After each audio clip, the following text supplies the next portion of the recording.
All right, we should be live. Shabbat Shalom, everybody. Shabbat shalom.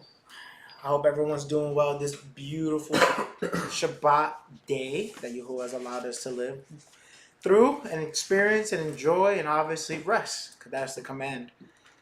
Today we got a different setup. We're live streaming from my humble abode. I have the wife with me, Naraya, and their brother Jordan, who's going to be reading, or Aden, as we so lovingly call him. Again, I'm going to apologize for any puppy background noises. Nexus is out on the prowl, so if you hear something, it's most likely him.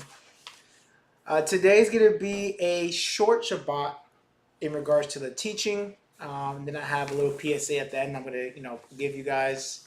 Yesterday we had a really tough Bible study. If you'd like to partake, Monday, Wednesday, Friday, 8 o'clock, and we read the Word, enjoy each other's company, and most importantly, we are building the foundation for a community. So yesterday I covered some things that I would like to share with you guys, the audience. I didn't get the chance to speak to during the week in the Bible session. Today's teaching, it's in the title of the live stream, but for you, so you can hear it, it's called Be Responsible. And I've been putting this together for the last couple of days, just collecting verses that I read and come across Bible verses of the day that I get from the app and engaging in conversation with brothers and sisters. And when I started diving into the scripts, I see responsibility is, believe it or not, there's not a lot of verses on it compared to things like being humble or being kind or being about the things of Yahuwah, which obviously always takes priority. But responsibility in itself, there's not a lot of verses that talk directly to that. There are a lot of verses that talk about it, but not directly into responsibility. So I wanted to talk about responsibility because I believe responsibility is the other half of accountability. I can't hold you accountable if you're not responsible enough to do the things I'm holding you accountable to. And I think it's worth a deep dive, and I think it's worth reading scripts and just delving into what exactly does the Torah say about responsibility, how we as individuals and believers and practitioners of the faith should carry out our faith in regards to responsibility as itself. So, to begin, let's go to the book of Colossians, chapter 3, verse 23. And whatever you... Wait, you gotta give me 1 second. Oh, I should have typed in the chat. No, you're good. You're responsible, is he?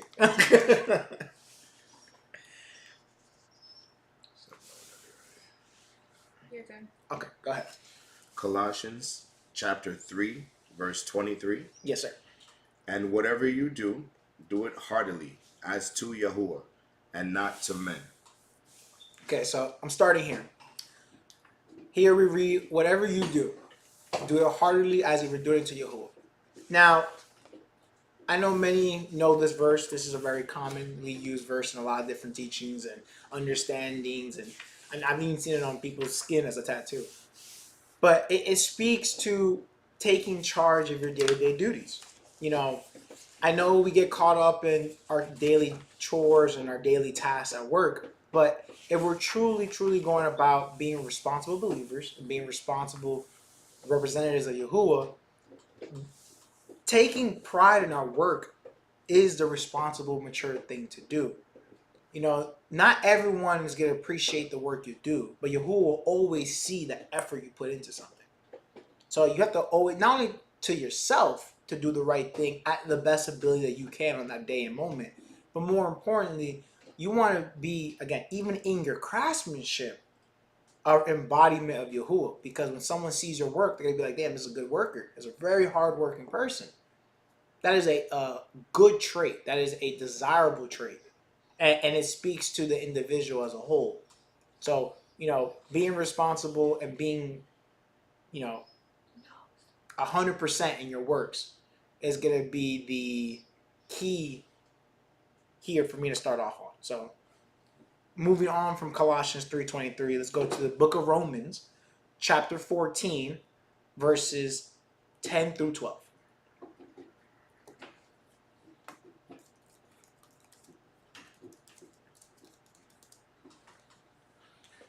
Romans chapter 14, verse 10 through 12. Yep. But why do you judge your Israelite brother? Or why do you despise your Israelite brother over these secondary issues? For we shall stand before the Bema, seat of our Mashiach. For it is written, as I live, says the Master Yahuwah, for every knee shall bow to me, and every tongue confess to the Master Yahuwah. Then each one of us shall give an account of himself to Yahuwah. Thank you. So, it starts off with saying, why do you judge your brother? And it ends with every person will give an account for themselves before Yahuwah. Two different points of responsibility. To be a judge, which will be a teaching that I will give probably before Passover, is a position you earn based on merits and prerequisites. And I will go through those merits and prerequisites. But to be a judge of Yahuwah is a very, very, very, very hard thing to do. And it takes a lot to even get to that position. So being responsible with your judgment is just as hard, because to be a judge, you have to be of a certain, I'm going to say, cut. And then on top of that, to exercise your position of judge, to give a judgment, it has to be a certain level of responsibility where we have to be careful in our actions towards our brother and our words towards our brother. Again, if it's not to the edification or to bring esteem to Yahuwah, best you keep it to yourself. Because if you're going to pass judgment and it's irresponsibly done, you're bringing upon yourself and the brother you're judging incorrectly a lot of issue and turmoil. And we don't want that from no party. And then you have to give an account for yourself. So being responsible to yourself in all your private matters and all your open matters. Responsibility is a two-way street. Just because I don't see what you're doing doesn't mean that your account or your report can be told to me. And how I interact with you is based on your previous accounts. If you are someone who is an upright citizen in the faith, and you're always about doing the things of Yahuwah, and you always come correct with the right spirit, with you, I know I can give a lot of responsibility to. Running a service, running a Bible study, helping a brother or sister out in a time of need. I don't have nothing to worry about. You're a responsible individual. But the inverse is true too. If your report is not as clean, and you have consistently been, let's say, habitual line stepper, where you're always 1 foot in, 1 foot out, I wouldn't trust you to do certain things because you lack the responsibility to do that. So I wouldn't want to jeopardize the body because of your inability to be responsible.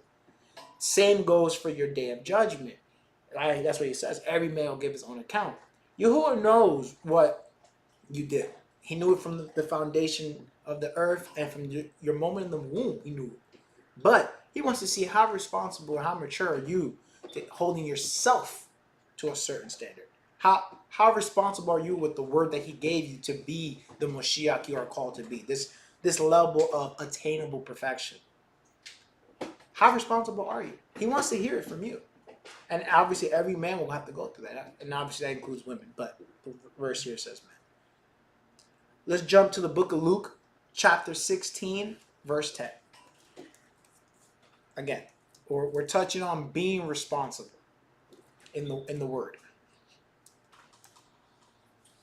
Luke, chapter 16, verse 10. He that is faithful in that which is least is faithful also in much. And he that is unjust in the least is unjust also in much. So tying back to what I just said about the judgment, this is an extension of that. If you do what you understand, and it's not a lot, but you fulfill that faithfully and responsibly, that means that once you have attained a greater talent level, or a greater understanding, or a greater fortune, or a greater blessing, you will be faithful in that greater status that you have now earned. But the inverse is true too. If I cannot trust you with elementary matters, there's no way I can trust you with things that are secondary matters, the university level, so on and so forth. Why? Because you have not demonstrated the ability to be responsible with the little. And this also speaks to a character. The character I spoke about on Shimei said it's about being strong. Part of that strength is this accountability. Accountability is only attained because you're responsible enough to do the things that I'm going to hold you in account for. So, in being strong, as I'm going to kind of tie into last teaching, and in being also someone that wants to be responsible with the word and in the word as you live out your life, we have to then become very, very, very, very, very hyper focused on the acts and the trials that Yahuwah puts in our life. We have to be very responsible how we react to certain situations, very responsible on how we engage in certain situations, and very responsible how we engage with each other. Because all those little things add up, and all those little things are going to determine what Yahuwah puts on your plate. Are you going to be someone who drinks milk all day life? Or are you going to get meat once you're ready? A lot of people die drinking milk. Don't let that be you. Now, let's go to 1 Timothy chapter 5, verse 8.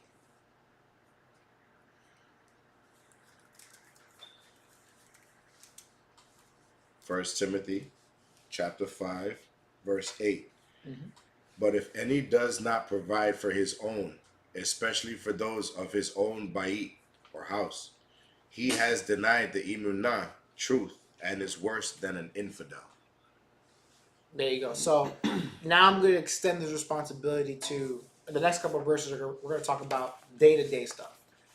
Something that I spoke about with the brothers and sisters in Bible study last night was I want to be able to provide some sort of intersection point between what we read in the book and then what we engage with in our day-to-day life.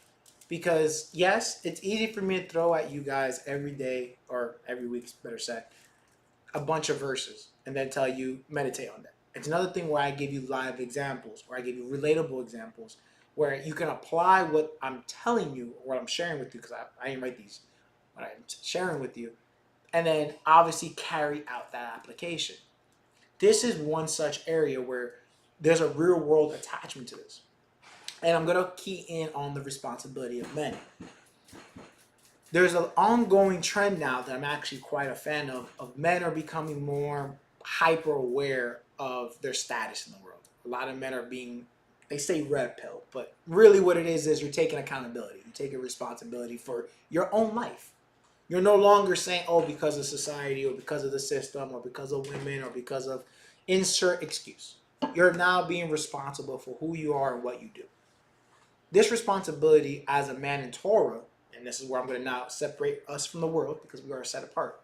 As a man in Torah, there should be no lack in your home. There should be no lack in your home because and can you reread the second pretense of what we just read? Oh, yeah. 16 verse 10. No, it's 1 Timothy. It was 1 Timothy we just read. 1 Timothy 5:8. It's okay.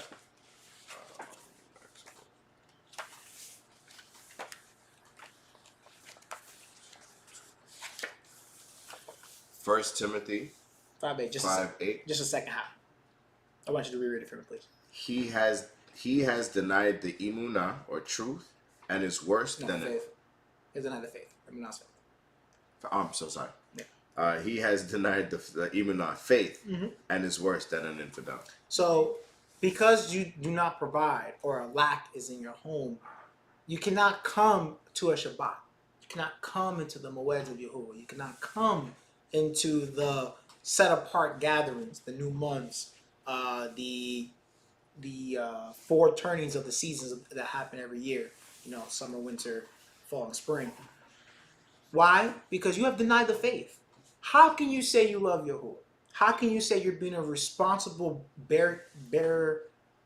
pole bearer of the faith if the people that are immediately affected by your actions are being denied basic needs?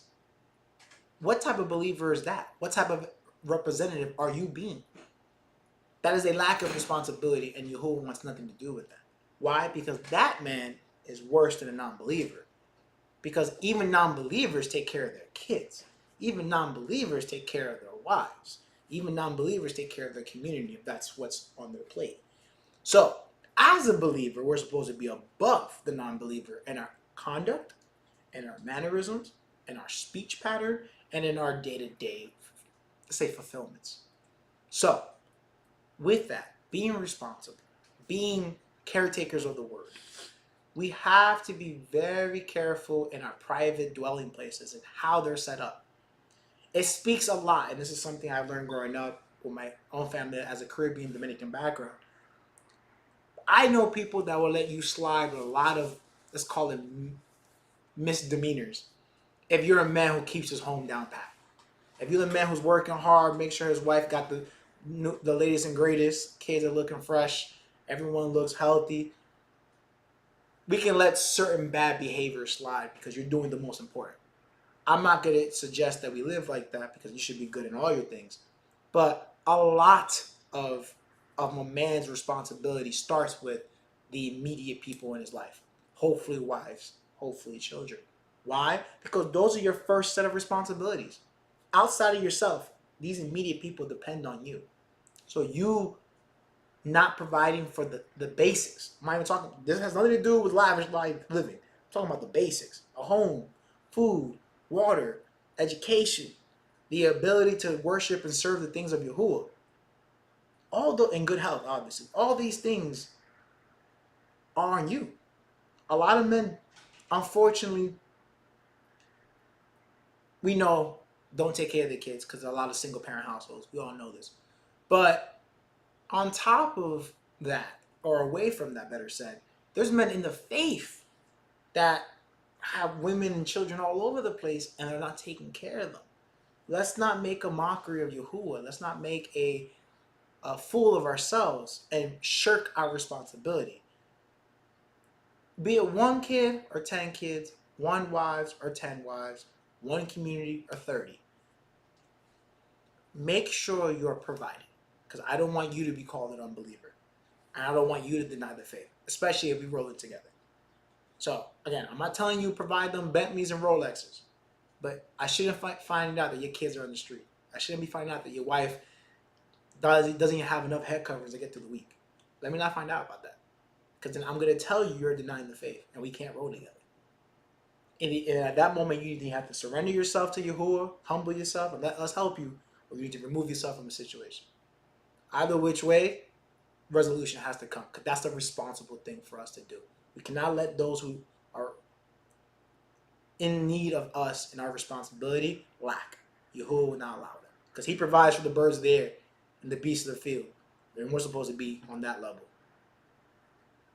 Do not let yourself be in this situation. It's a very ugly look, both in and out the walk, and especially in and out Torah. John, or the book of John, chapter 16, verse 33. The book of John, chapter 16, verse 33. Mm-hmm. These things I have spoken to you, that in me you might have shalom. In the olam hazeh, The present world. you shall have tribulation, but be of full courage. I have overcome and conquered the olam hazeh, the present world. Mm-hmm. Here, I use this in, again, I gotta tell you, real life applicable things. Do not let this world overtake you. Be responsible for your emotional state. Take charge of your mindset. All this negativity, depression, things of that nature and ilk, a lot of that falls on you. A lot of that falls on your ability to cope / process certain events that occur in your life, certain situations that present themselves. No one situation is the same. Obviously, we're all unique individuals. We're all unique paths. However, we do have a control on how we interact with the unknown and how we interact with new situations that challenge us, be it emotionally, physically, or both. And obviously, the spiritual matters. What may be easy for me or hard for me may be easy for you or hard for you. But what I do know is you have a choice in how you engage with it. You have a responsibility to yourself. The same way that Yahusha here is telling you, I already did the hard part for you. So lighten up. Be of good courage. This world's not going to take you over as long as you have me on your side. So all the heavy lifting Yahusha has done. Everything else, we're dealing with the elementary matters until he comes back. Because all this is a practice. But just like the star player on any good sports team, you got to show up to practice. You got to be the best one at practice because that translates to being the best one on the court or on the field or in the arena, the surface you play at. So don't fret non-salvation things. Yahusha took care of that. Now let's not start fretting about the things you can take direct responsibility for.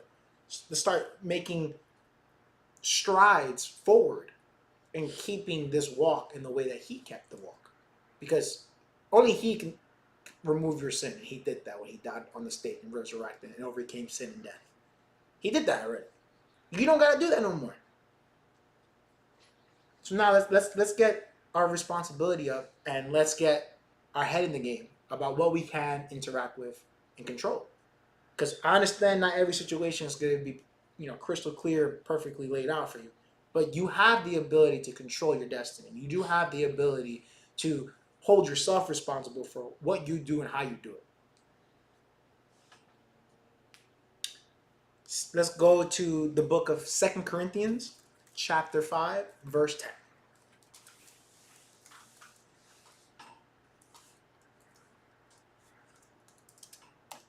Second Corinthians chapter 5, verse 10. For we must all appear before the Bema seat of Mashiach, that everyone may receive the things done with his body according to what he has done, whether it be tov or bad. Can you reread that for me? Sure.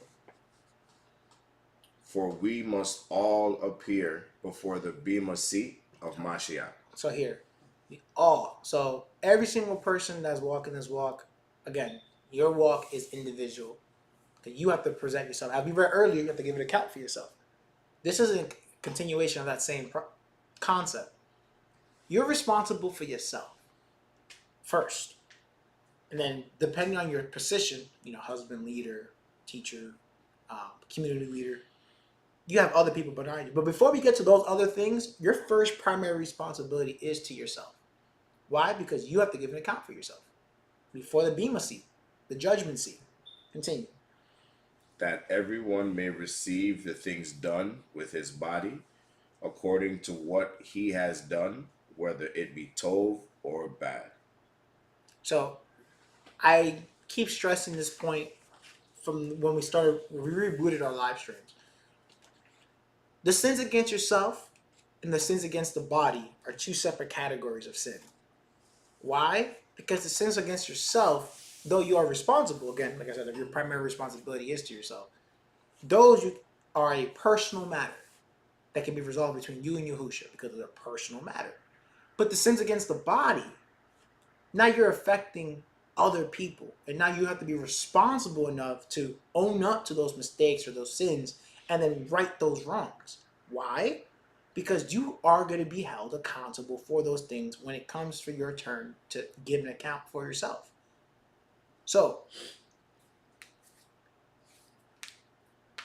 in line with what I'm trying to push today of being responsible, it's the same way I have for the be strong and be a neighbor and be better.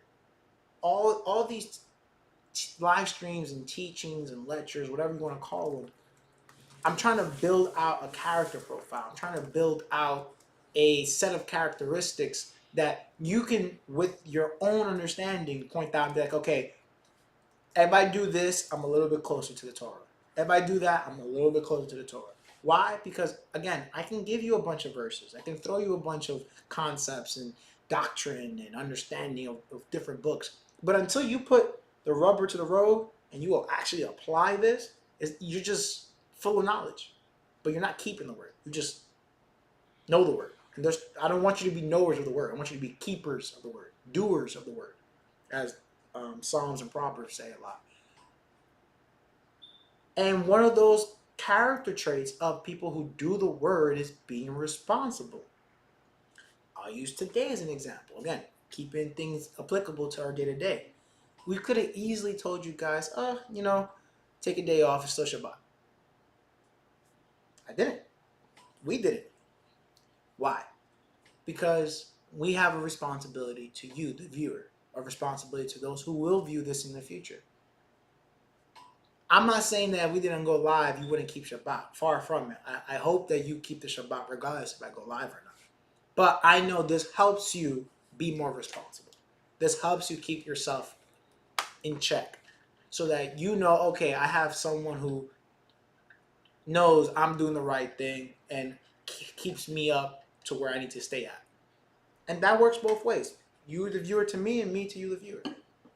So, again, being responsible is a very, very, very key component and fundamental characteristic of the character that we're trying to build out, which is a good believer and a good Torah follower under Yah's instructions, which we have today, thankfully.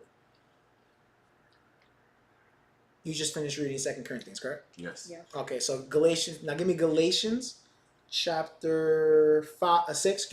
Verse 5. Galatians 5:6. No, 6:5. 6:5. I have a note for something else. That's why I wrote that. 5. All right. Galatians chapter 6, verse 5. Mm-hmm. For every man shall bear his own burden. Pause. Now, I know this says every man. I want this to be every person. That includes children over the age of 12. Or if you want to be more protective of the children, any child over the age of 20, which is the age of war. So, if you're over the age of 20 and you breathe air, you're responsible for yourself. You have to bear your own stuff. Why? Because again, your account that you're going to give to Yahuwah is by yourself. You're going to give that account on that day by yourself for your own actions, for your own doings, both for the sins against the body and against yourself, for the works of good for yourself and for the body. So the burden of this walk is for yourself. The things you do along the way while you're bearing this burden is for the whole body. The account you give and the responsibility you have, again, starts here. Starts with you. Continue, my brother. No, I forgot. That's it for that verse. Yeah. No, because you have. You want me to continue with Galatians 6:6? Yeah. Okay. That's what I'm saying. That was the note that I the have. one. Okay. Okay. So that read 6:6 to finish off this particular section.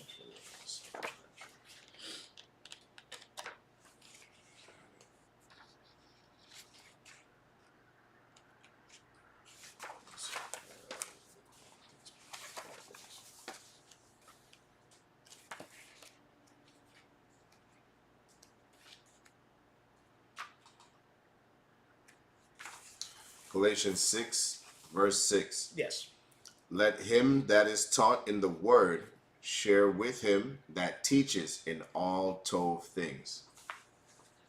So, again, bearing your own burden, but if you know the word, so the word is, as we know, the Torah, which is the first 5 books, then there's the major, minor prophets, starting with Joshua, ending with Micah, the Chronicles, 1st and 2nd, obviously. Then you have the Good News, which is the what we call the New Testament, starting with Matthew, ending with Revelations. So, if you know these words, or you've been taught these words, as we just read, it is your responsibility to go push it forward. You are an ambassador of the host of hosts, the master of masters, the originator, Alpha and Tav. You can't just be here on Shabbat or at Bible study and not relay this forward. I'm giving you tools. Anyone who's teaching you is giving you tools, giving you the prerequisites so that you can go and be a teacher. You can go and be a spokesman, an ambassador, a community leader. Why? Because you have the same tools I do. You have the same 24 hours that I do. But your outreach is different than mine. You have different networks. You have different social groups. You have different interactions in different areas. That is your responsibility. That is your charge now to go and share the word. Because again, these are all 12 works that we just read in 2 verses ago. Not in this book, but as we're going through this teaching, that all works, good or bad, are going to be held accountable to you. So why not do more good works so you have a better account of the good when you're talking to Yahuwah versus having more bad works and having to tell Yahuwah all the times you messed up, all the times that you fell short or didn't do when you know you could, or didn't do because you didn't want to do it. We have to, again, take the charge given to us and be responsible for that, which is to keep the words of this and be perfect. Now let's go to 1 Corinthians chapter 13, verse 11. 1 Corinthians 13:11. 1 Corinthians chapter 13, verse 11. When I was a child, I spoke as a child. I understood as a child. I thought as a child. But when I became a man, I put away childish things. Amen. This one everyone knows. I'm pretty sure it's highlighted in your book. But again, responsibility. If you are someone of, let's say, a certain age, I'm not going to put an age number because people get, very offensive and sensitive about their age. But if you are someone who has responsibilities, you have to put certain things away. Once you cross over to a new status, to a new level, to a new understanding, you have to apply that. If you are a father and a husband, you have to take up the mantle of father and husband. You're no longer a boyfriend anymore. You're no longer just a quarter. You're a husband. And you have to do all the things that come with being a husband. If you are a father, you can't act as someone who doesn't have kids. You now have to act like a father. So your priority now should be your children and the person that helped you make it, which is your wife. Because they're now depending on you. The expression is bring home the bacon, even though we don't eat bacon, or at least not pork bacon. But it's a funny expression because it talks to the man who goes out there, hustles and grinds, and comes home and brings food to put on the table. That's the man's. That's always been the role of man since the foundation of the earth. Man protects his wife and children, provides sustenance. The woman, then her responsibility is, with the sustenance provided by the husband and the protection given, she has to secure the domicile and then make sure that the offspring are up to par. And she keeps the person who's bringing down the substance in check. Because men like to go wild. Women are there to reel us kind of back in. Because she ain't reminded, hey, you got kids. You got me you got to take care of. You can't just be out here doing whatever you want. It's all a system. And when the children get big, they have responsibilities to help mom. And then later on help dad.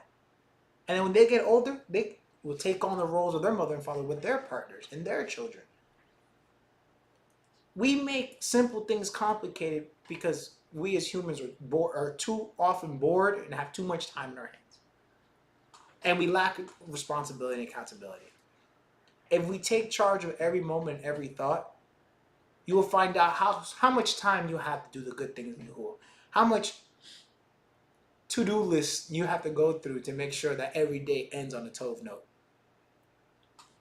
If you're a believer in Yah, you're always busy because there's always something to do. And if you're a husband and father, or a mother and wife, or an eldest child, a Behor, you have a lot of things you have to uplift and upkeep and make sure done and maintained. Why? Because that's what being responsible is all about. That's what being a believer is all about. That's what being a Torah follower is all about. I never said it was going to be a cakewalk. I never told you it was going to be easy. But it's worth it because the end goal is to be a worthy bride to Mashiach. and have the ability to be in the Shekinah, or the presence of the Most High. What is greater than those two things? Oh, and as a key bonus, eternal life. That's just like a little throwaway term that you can get. You have to start thinking these terms, because life, again, life has its challenges, but we have a responsibility to ourselves, and then it gets to the body, and then for Yahuwah. These are all important. They're all interconnected on some level, and they only escalate depending on, again, your responsibilities. Let's go to the book of Luke, chapter 12, verse 48.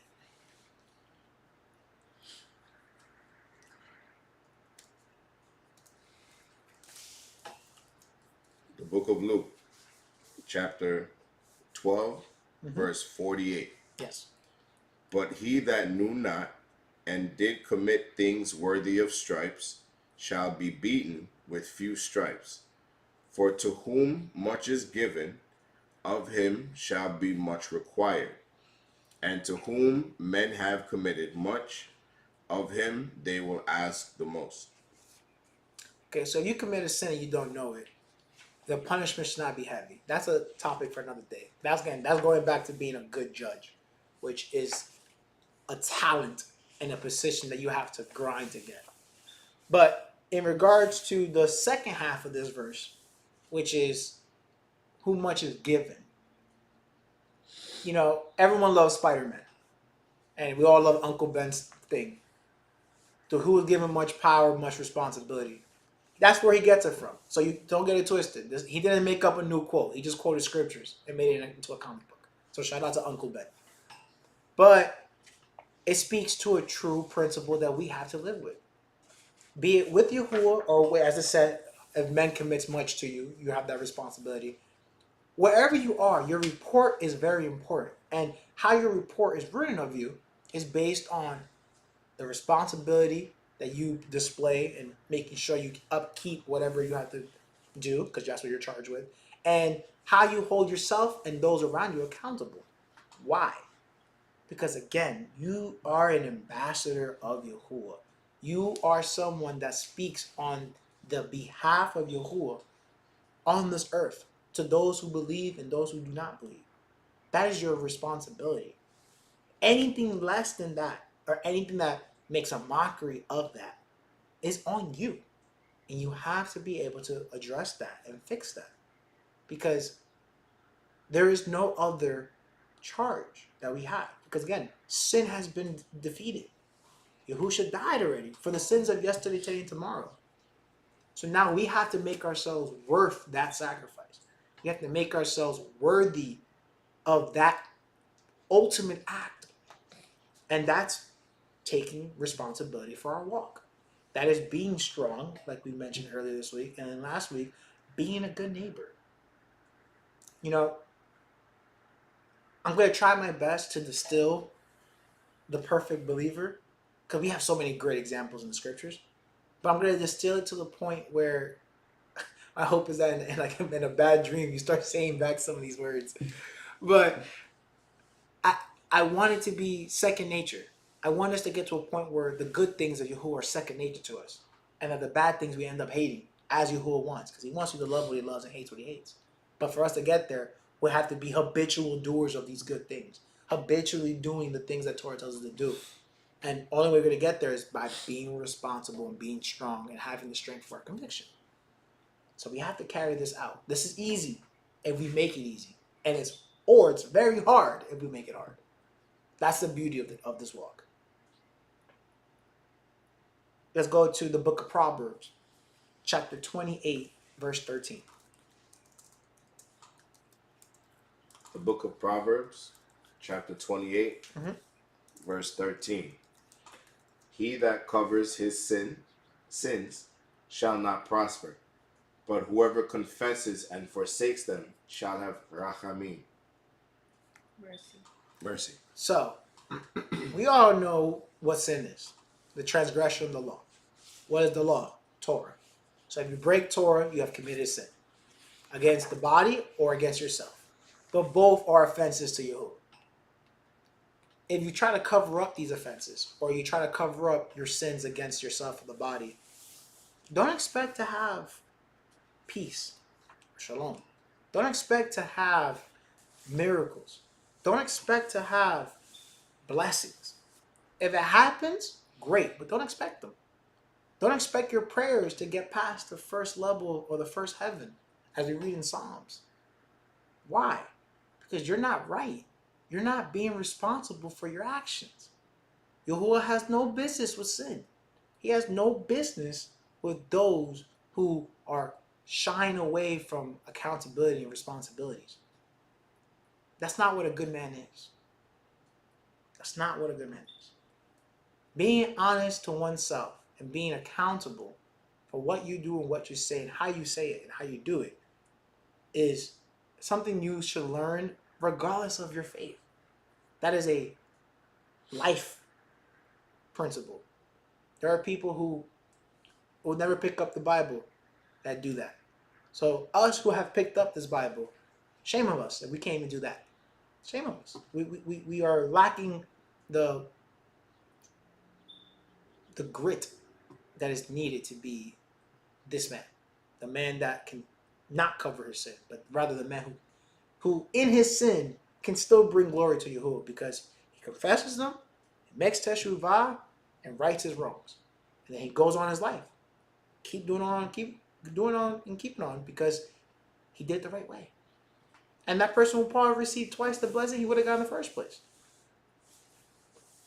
But when we start having to keep secrets, it leads us to different things. It leads us to be liars, murderers, thieves, idolaters. All types of things that we read in Galatians 5. All the wicked spirits and fruits of those spirits. Don't do that because you don't want to be responsible. Save yourself that suffering. Save yourself that branding of those wicked terms. Don't do that to yourself. You're better than that. You're worth more than that. Yahusha died for you, so you wouldn't be that. Again, live up to that sacrifice. Live up to that call. That's all you have on this moment you call life. Because it's just a moment. It's like vaporware. It'll go away. Let's go back to the book. Oh, sorry, we didn't go back. We didn't go there in the first place. 2 Thessalonians. I know we were in 1 Thessalonians earlier. 2 Thessalonians chapter 3, verse 10. Chapter 3, verse 10. 2 Thessalonians chapter 3, verse 10. For even when we were with you, this we commanded you, that if any would not work, neither should he eat. Again, going back to when we read about the man who doesn't provide for his household is worse than the unbeliever. If you're not working, why are you eating? What have you done to earn your meal? What responsibilities have you taken up that you have earned the right to eat? I'll take it a step further. The physical talks about food. Let's talk about the next level, the spiritual. What works are you doing for Yahuwah that you deserve more manna?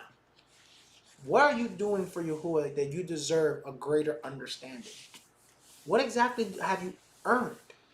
That's why you work. You work to earn a living so that you can go and live.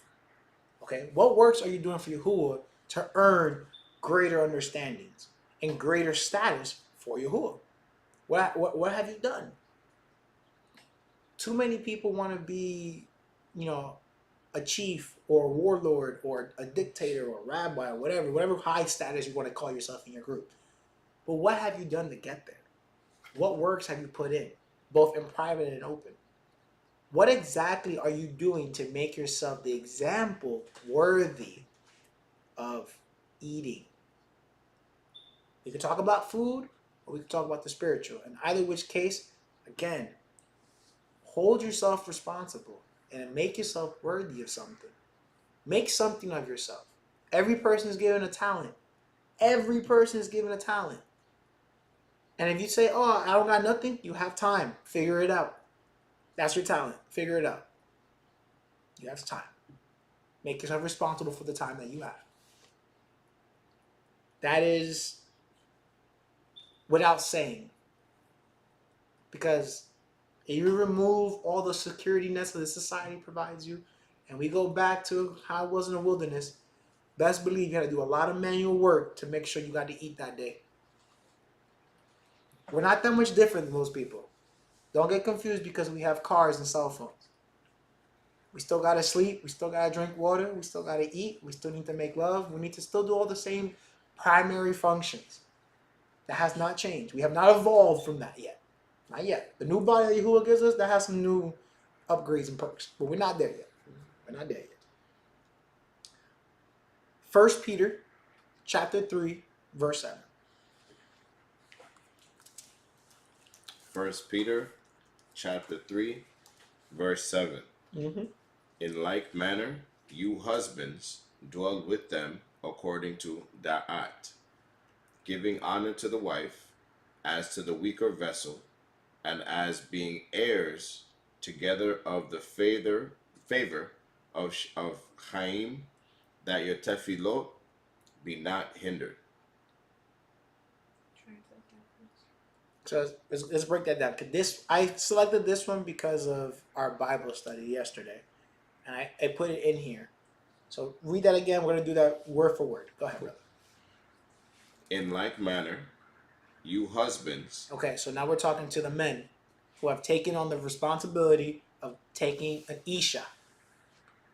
An Isha, which is a wife, and have now dawned on the covering of Yahusha to be their covering. Go ahead. Dwell with them according to Da'at. Dwell with them, so live with them, according to knowledge. But what knowledge? The knowledge of Torah, the knowledge of the communal standards that you have set or you have accepted if you're already living in a community.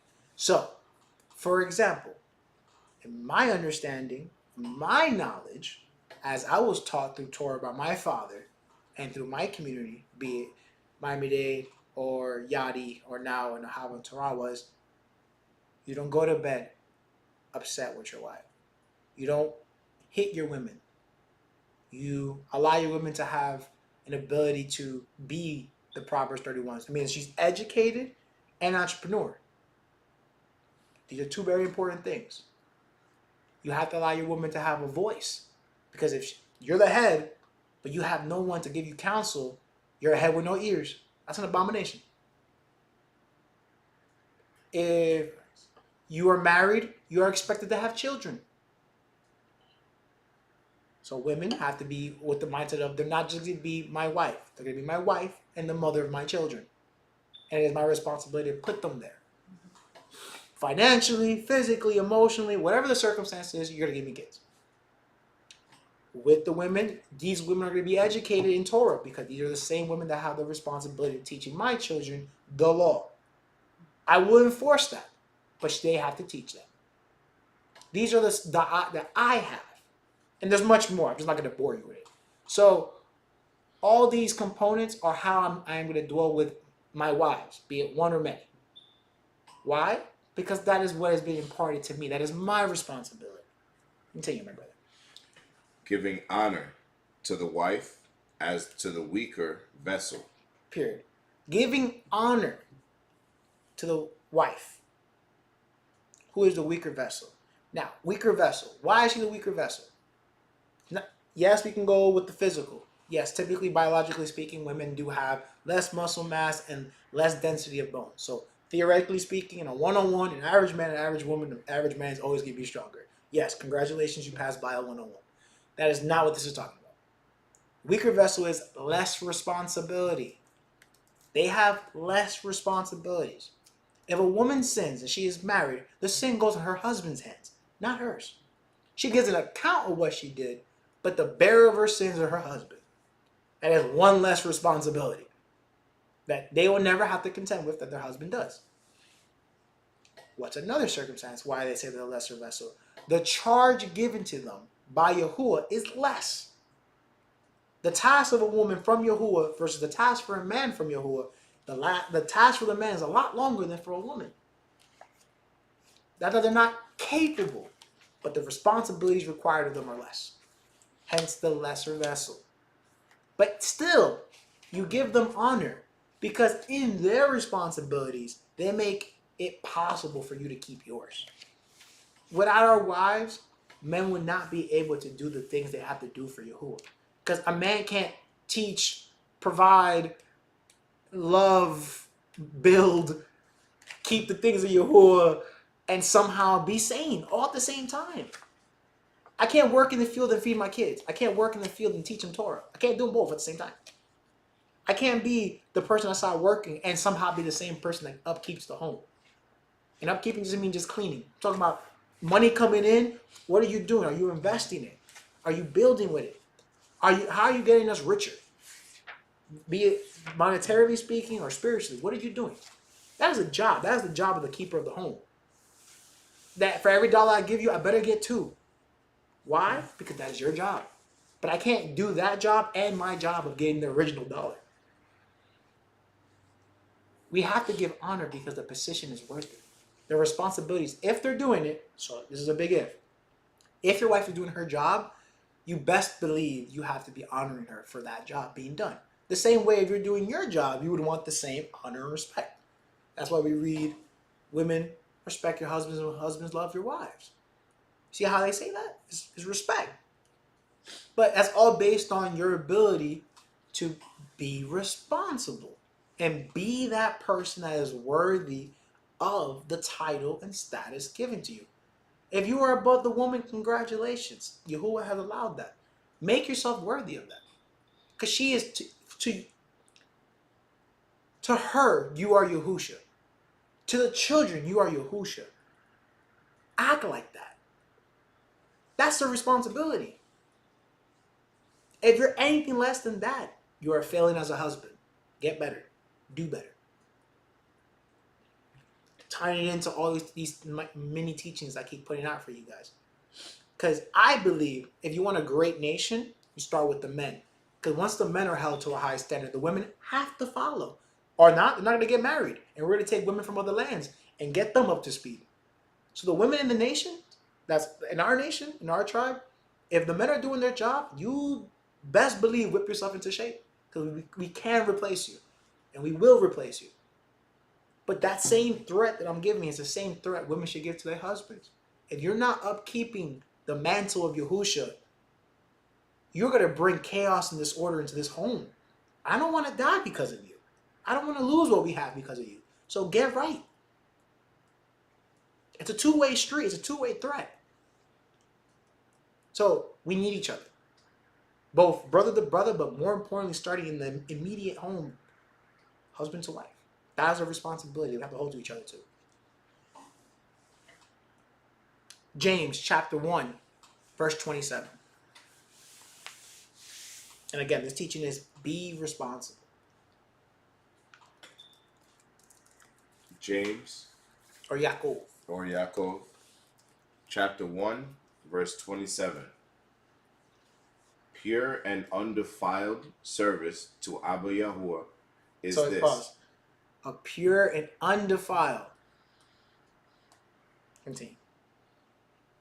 To visit the fatherless and widows in their affliction, and to keep himself unspotted from the Olam Hazeh, the present world. Again, this is an Old Testament call out, helping the oppressed, the fatherless, and the widow, and the strangers that come into your land. If we're doing these things, these are responsibilities that we have to do. So if you find yourself that you can help those four named groups, do it. That's a responsibility of Israel. And start within your camp and grow if you can. But start within your camp. If you know in your camp you have single mothers that have children with no fathers, help them. Help them because they need it. If you have widows, give them companionship or provide a way for them to find companionship and so that they don't end up as beggars in the streets. And if you have a stranger that wants to learn the ways of Yahuwah and he's in your camps, provide that path for him or her. Because you don't know who that person will be in the kingdom day of tomorrow comes. It is our responsibility to upkeep, again, the things of Yahuwah and be an ambassador of him. We are the nation on the hill, the fire beneath the bush. We have to be, as I keep telling people, most tov.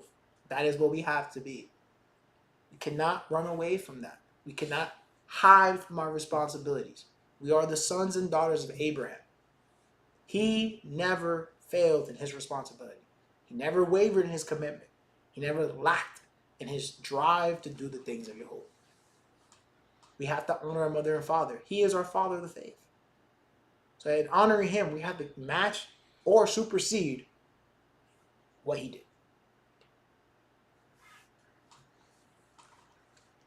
Jeremiah, or Yemiyahu, 31:30. Jeremiah or Yirmiyahu 31, verse 30.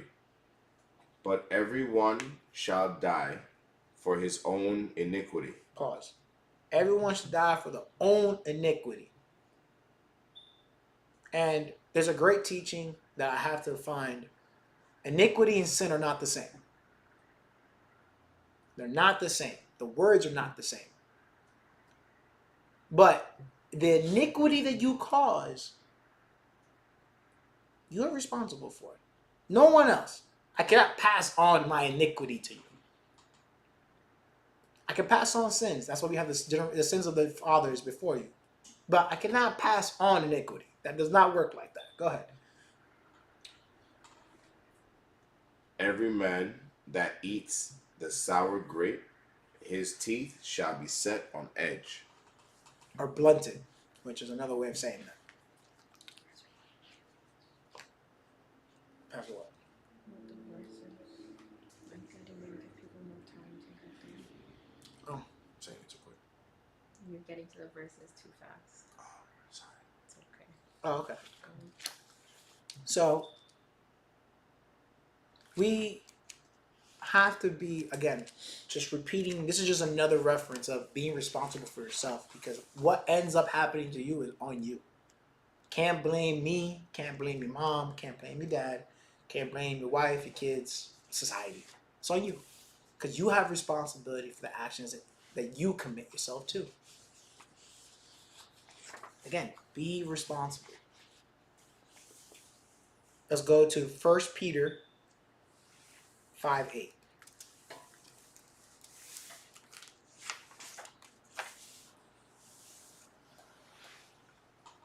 First Peter chapter 5, verse 8. Be sober, be vigilant, because your enemy Satan, as a roaring lion, walks around on the earth, seeking whom he can devour. Be sober. And what was the second thing after that? Be vigilant. Be vigilant. Both things require a responsibility. Sober. I know this is a touchy subject for a lot of brethren, but being sober is both a spiritual thing as much as it is a physical thing. Do not make your life one of, I'm just going to call them substances. Be it lust of the flesh, be it, and I mean flesh as in like sexual nature, be it lust of drink, lust of smoking, lust of whatever that you dedicate hours and time and your resources to that are not glorifying Yahuwah, but they are for yourself. Everyone has something. What that is, not for me to know unless you reveal it to me. But do not let that be what governs your life and takes you away from your responsibilities. I know too many brothers, and I keep saying brothers because I know brothers, that their lack of soberness has cost them everything. Wives, children, access to see their children, the ability to make children, work, an ability to provide, all these things because you couldn't let go of the bottle or let go of the joint or let go of the ability to not do that thing that gives you instant gratification. And then being vigilant. The world isn't just work, home, and where you go to eat at your favorite restaurant. That's not the world. The world is all the things around you, all the people around you. You don't know, if you don't know who your neighbor is, that goes to show you how vigilant you really are in life. And that's the person immediately to your left or right. We have to keep a very keen eye on what we have that can affect us. And I'm not saying you got to be on CNN or Fox News or whatever mainstream media or even non-mainstream media, alternative news, 24/7. No. That's not what I'm saying. That becomes another something that affects up your soberness. What I'm referring to is just be aware. There is so much going on in the world that we have to be aware for. And then once we gain awareness, we gain intel, we have confirmed the information, you have to be able to be responsible with that information and who you tell it to and what you do with it. We at Havon Torah definitely promote and push being prepared. Everyone has a different level and understanding of preparedness, but I will go with what I will always push a brother or a sister to have in their home, which is 7 days worth of food, 7 days worth of water, and a means to protect yourself, whatever that may be. I would tell you, a pew pew, but everyone has their own thing. So, with that is what I expect of you, bare minimum, just getting through the door. If we were to go to another level, obviously another level would require more things. But that is the bare necessity for me. But that's based on information that I get, that I have confirmed and verified and engaged with, and that's what I want from my brother, so that if need occurs, let's just say, for example, just move the camera. Okay. If need occur, you moved it too much now. No, you're fine. You sure? Okay. If need occur, you don't find yourself in a situation of having to go outside of what you have already prepared. You have set aside something. We need more Josephs of Egypt in the camp, not Caesars of Rome, because he was able to provide for a whole kingdom for 7 years. Think about that. Are you responsible enough so that something happens, societal breakdown or relative, hurricane that just happened right now, Ian? How many people were dehomed? That you have the means to get out. I know people who couldn't leave because they didn't have enough money. So they lost their lives because of a couple $100. Think about that. What are you going to tell you who? Oh, my wife and kids died because I didn't have $600 to my name. That's a hell of a report you got to give. I ain't going to give that for you. So, again, being responsible, just being responsible. Part of that is being vigilant, being sober. On a personal note,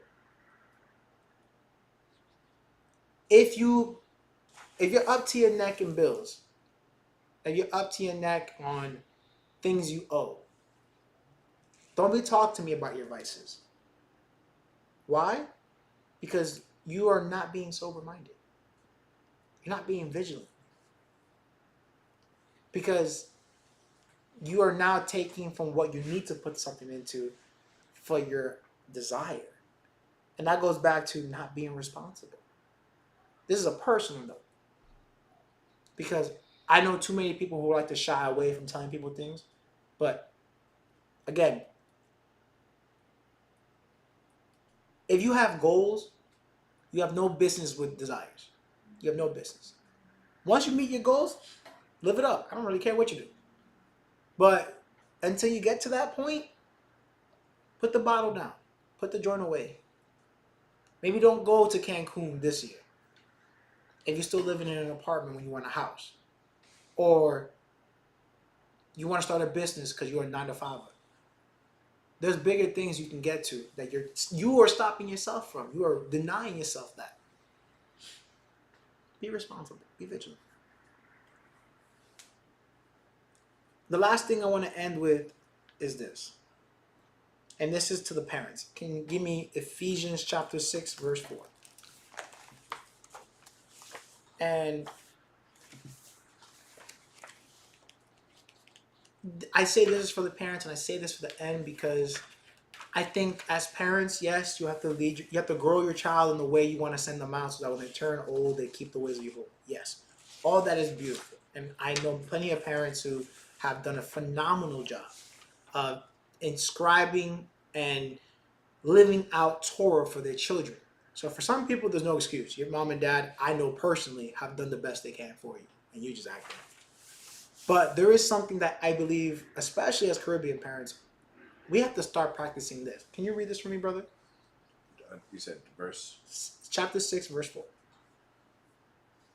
Ephesians chapter 6 verse 4. Mm-hmm. Parents, provoke not your children to anger, but bring them up in Torah and admonitions of the master. I know it seems like a small thing, but the more grief and strife you have with your children, it makes it harder and harder for you to have a relationship with them when they become adults. They're people too. Yes, you pay their bills. Yes, they live off you. They mooch off you, whatever you want to call it. But they're people, because one day they won't be there. And as someone who is now being the one that, visits my parents, does things for my parents, and have a lovely wife who does the same for her parents, and I engage with them as in-laws, you start to see very closely who were the parents that really cared and really did put that extra step forward. I know a lot of parents that say, oh, I haven't spoken to my kids in a long time. And when you ask when that timeline was, it always happens when they leave. They never come back. There's a reason for that. I'm not telling you that you're a bad parent, nor am I telling you that, your parenting sucks. But perhaps, in the sense of being responsible, there are better ways of doing certain things that we know to be true. Not every situation requires you to yell at the top of your lungs. Not every situation is, a 5-minute beatdown. Not every situation is you at 10. There is always an ability to do better. Now, in our humanness, or in our human state, in our finite mind, yes, it's easier to blow off steam and to act on that anger. But there's something that I've learned as I've gotten older that I think I want to share. The responsible thing is, don't discipline your children in anger. The responsible thing is, don't fight in front of your children.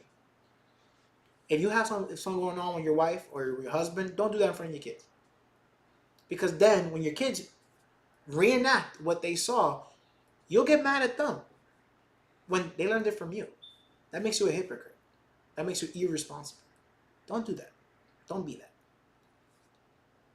Don't become the thing your kids hate.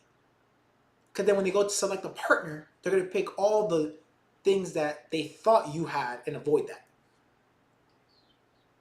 So, stir not your children to anger, or provoke them not to anger, or stir them up. There's a bunch of versions of this verse. And teach them the way. If you do your part, they may not even keep the truth. But if you do your part, they will give the account themselves at the end and be like, yes, my mom and dad did the best they could with what they did and how they could. It's on me that I didn't do X, Y, and Z. The blessing is all the same to you. So I wanted to end with the parents because I believe responsibility starts at the home. I believe responsibility starts with the top. And I believe if you have a situation where there's two believers coming together the right way, you will be parents. And your children are going to be your first main responsibility that's going to force you to keep this walk if you want to teach it. Because in teaching them, you're teaching yourself. In keeping this walk with them, you're going to be keeping this walk with Yahuwah. And how you treat them is how Yahuwah is going to treat you, and vice versa. It's an ultimate test. It's a daily test. Because you want to be better at patience? Deal with a child. You want to be better at long suffering? Deal with a child. You want to be better at making sure you don't have harsh words? Deal with a child. I think that's why they say only children will inherit the kingdom of heaven. Because You need to be a child to receive stuff, but if you can deal with a child, you can damn near deal with anything. So just take a step back. If you're a husband, a father, a brother, a leader, or someone of influence, and ask yourself, am I being responsible for what I have? The platform I'm given, the voice I've been allowed to use, the influences I have gained through my acts. Am I being responsible? Am I being an ambassador of Yahuwah? Am I doing the things that are required of me to make sure that when I give my account at the end of days, the account is a good one?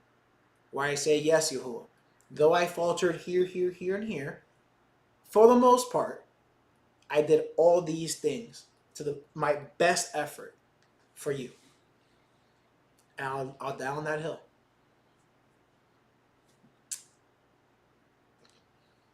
Any questions, comments, or concerns, or feedback from the crowd? No. Karen said she's happy that Brother Yarden is with us today participating. Shabbat Shalom to Elijah, Mathia, and Karen in the chat. Amen. Awesome. Any feedback from you guys? You guys are here in the crowd? Great teaching. Total words, man. Okay. I have 7 pages of notes. Okay. The sister made some notes because she loves you guys. Being responsible to herself. Look, you got to earn something from it. I accept the talent Yahuwah has given me. What can one say after that? So with that, like I said, it was going to be a shorter service all the same. Today is still Shabbat. When the sun goes down, it is still Shabbat. It's Shabbat until the sun comes up tomorrow, Sunday. Do not engage in commerce. Do not engage in work. Do not go to a place of business and make other people work. Please. Rest. Be responsible. Be responsible. Thank you. Have the strength of your conviction. You know how's the easy way to show people you're actually taking this walk serious? Keep Shabbat. People will notice right away. Right away. So, with that, next Bible study session is on Monday, 8 o'clock Eastern Standard Time, 8 p.m.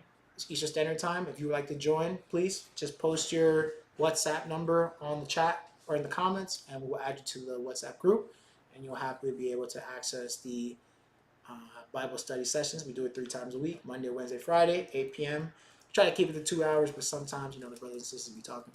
So, got the spirit lead us in that regard. Elijah says 12 message. Oh, thank you, Brother Elijah. Yes, sir. Who's the Tove boy, I have to say. In regards to the PSA, I mentioned it yesterday in the Bible study session, but I just want to mention here to the crowd, and not everyone obviously joins the Bible study. There's a lot of stuff going on in the world, a lot of increases in raw materials, a lot of increases in staple goods. And if you have stocks or retirement funds or 401ks or anything in the open market, they're being affected. So please stay vigilant, be sober-minded, be responsible for those that you care. If you can put money aside, I've recommended the brothers and sisters put aside $5 to $10 every week so they can use that to buy certain stuff that they already going to use, or start creating a little bit of an emergency fund. You figure you put $10 away every week, that's $40 a month. At the end of the year, that's $440. Something happens, you got $440 to do something. That's a lot of gas. It's maybe a plane ticket. Maybe it's a bus ticket to get you somewhere. Or, hey, if someone needs $400, you can give it. I don't think about it. It's already been put aside for something. Your dad said Shabbat Shalom, Tov teaching Nando, very proud puppy. Thanks, Dad. So, please, we are living in the times of Noah. And we know what that means. So, don't be the people who call Noah crazy. Be the people that were Noah building the boat. So, just as a PSA, this is not fear-mongering. I do not want to provoke you to panic buy. I just want you to go and be a little bit more responsible. Instead of buying 1 gallon of milk, buy 2. 1 loaf of bread, buy 2. And again, put aside a little bit of money. I know $5-10 is for some people is a lot, but put as much as you can. Mm-hmm. Because again, just having that little, I give back to the account of the family. $600 is what separated a family from living through this hurricane season and perishing. Papi asks if you can speak a bit about prepping for Pesach. That's the next big holiday we have. Oh yes, I'll get to that. So just put the money aside for that. For the preparedness. The second PSA is I'm gonna work out some sort of logistical plan for it. I have not done it yet. I will do my due diligence and I will get back to you. But I would like to start a Hebrew reserve. That's the name I'm gonna give it for now. I may change the name down the road. But something that I know we're lacking in as a unit is the ability to help brothers and sisters out in the time of need.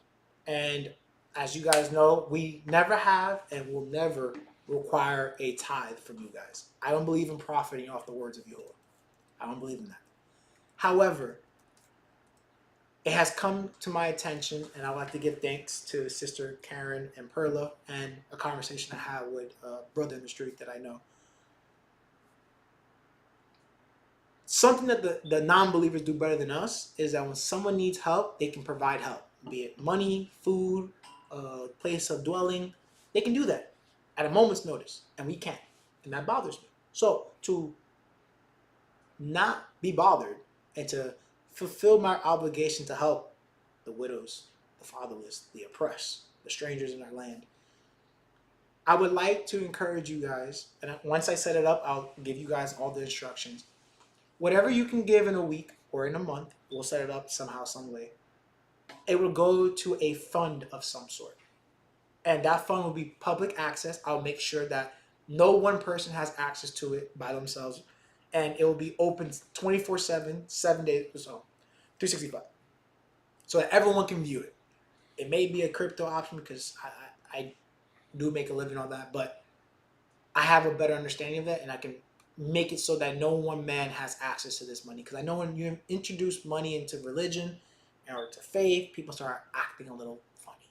So to avoid any doubt, any situation where people are saying, oh, what about X, Y, and Z? No, X, Y, and Z is online. Type in the password, enter, you can see it. And when someone needs money, they'll see how much is available, and they'll have to speak to myself or whoever the counselorship they require. And that money would be administrated once that conversation is done. I am not gonna be like the church where you need to give me a 3-hour speech on why your rent has to be paid. I'm not gonna do that either to you. But those who truly need, we will find a way to help you. And that's our responsibility. If you don't like that, understand, don't support it. But for those who understand where I'm coming from, I'm in the process of setting something up. There's a couple of people I want to talk to. There's a couple of things I want to set up. And I will have that set up for you so that you can go and support that cause. And again, as much as you can. It could be $1, it could be $1 million. I don't care what you put in it. But it'll be a weekly or monthly thing that you commit to. And it'll be there so people can see.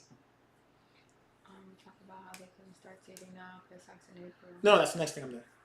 So the next PSA is Pesach or Passover is next year, April. So Roman year 2023, and I already said April. Pesach is expensive because you have to take off Pesach and you have to take off the next day and the last day, which is the first day of unleavened bread and the last day of unleavened bread, or Hag Basot, the week of unleavened bread. Those are expensive holidays. I'm not going to try to sugarcoat you. Last year, we did what we could between COVID and there was a whole bunch of stuff that was going on in the backgrounds that made it difficult to gather. We're going to obviously do better this year coming up. So, with that, please put aside what you need starting from today, not today, Shabbat, tomorrow. The things that you know you're going to need for Passover. You're going to need lamb. You're going to need the herbs and the complements to the lamb to make the Seder portion. You're going to need a week's worth of matzah bread. You're going to need, obviously, provisions for a party. You're going to do something with friends and family. So start saving now. Don't wait until March 31st to start doing stuff for April. Start now so that when you put money aside, you have the money to buy what you need to buy and not think about it twice. Or worse, you start cheaping out on the things of Yahuwah. put money now. So instead of buying a $5 bottle of wine, you can buy a $30 bottle of wine. Instead of buying, the weaker cuts, buy the best cut. So on, so forth, so be. Be better, be responsible now. So start putting money aside for that. So that emergency fund I talked about, the things Yahuwah are in that little category. So that $440 that I talked about, that can get you a lot. But you need to have that money aside. Don't say, oh, I didn't have time. That's an excuse. Because we're in October. So you have the rest of October, November, December. And I know all you guys have work. You probably get bonuses in December. January, February, March. And like a couple days in April. So you effectively have 6 and change months right now to set aside to do the things that you hope. I will be making house calls. I will be visiting. I will be checking up on a lot of you guys. Those who are keeping the faith and doing the things of Yahuwah, I'm going to hold you accountable for these things. And of course, throughout the Bible studies, I'll bring it up as well, and I'll make sure people are in tune. But part of your preparedness, part of your ability to get ready is keeping an eye out and being vigilant for the things of Yahuwah. So thanks, Elimelech, for the heads up on that. So, anything else you wanted to add, brother? Okay. The last thing, last PSA is, if you have friends or family that are curious about the things of Yahuwah and you don't know if, you don't want to bring the Shabbat, which it's okay. I don't think people should be automatically brought into Shabbat. I think they have to earn that. Invite them to Bible study. Bible study, I've made sure to keep it as a very communal environment where we're just people getting together throughout the week to read the word of Yahuwah and engage with each other. Because at the end of the day, yes, we have to acknowledge this book, but we also have to acknowledge each other. How you're feeling, how you're doing, how you're keeping up with all the things that we have to deal with is important. So if you have friends or family and you're not sure you want to introduce them to Shabbat, introduce them to us via Bible study. It's been a great reception thus far. We have not skipped a beat. And I will continue to not skip a beat as long as people keep showing up. Amen. So please, if you have the time and you have people that you want to show them the truth of Yahuwah, invite them to Bible study. You have 3 opportunities every week to do so. They don't have to stay the entire time. But allow them to have the ability to engage with the people that you say you love, that Yahuwah put in your life. Let us help each other out. Because if we can bring more people to the truth, that means we have more people to hold us accountable, but more people doing the things of Yahuwah. So it's a win-win. So with that, if there's no more comments in the comment section, okay, fantastic. You have a great Shabbat. Be restful. Enjoy your wine and food and be merry. May Yahuwah be with you and you with him. And know that we here at Hava Torah love you. With that, we'll end the stream.